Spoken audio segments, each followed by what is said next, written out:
Hey, it's time for Inside Voiceover. I'm Susan Berkley, and here's this week's voiceover video blog. And we're going to talk about going into a professional studio today. Boy, those sessions are so much fun because usually you'll record from home, but every once in a while, a client will want you to go to somebody else's studio, and you might go, whoa, this is completely different. Sometimes these studios are huge, big professional operations. Sometimes they record bands there as well.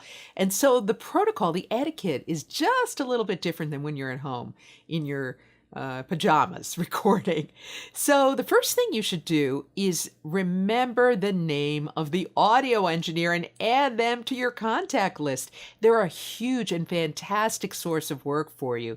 Remember their name, pay attention to them, follow up with them. They're often introverted and shy, but they will really be a great doorway for more voiceover work in the future. Producers know they know who's good. So when you get on their good side, it might mean more work for you.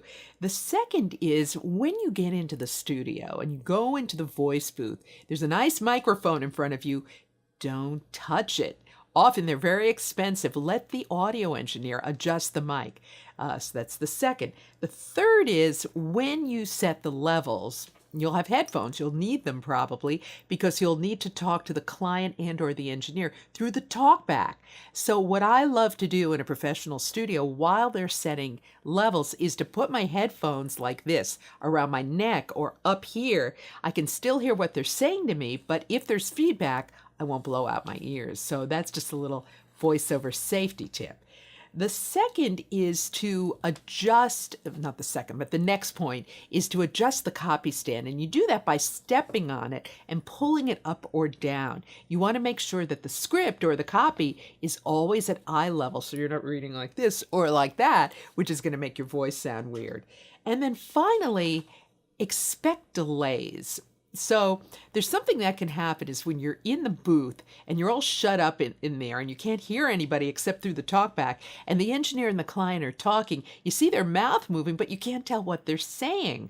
Very common for voice talent to start to get paranoid. Oh my goodness, they don't like my work. They're talking about me. But what they're really doing is ordering lunch. So stay calm when you can't hear the engineer or the client. And those are my tips for professional recording studio voiceovers. I hope you get to do that one day soon.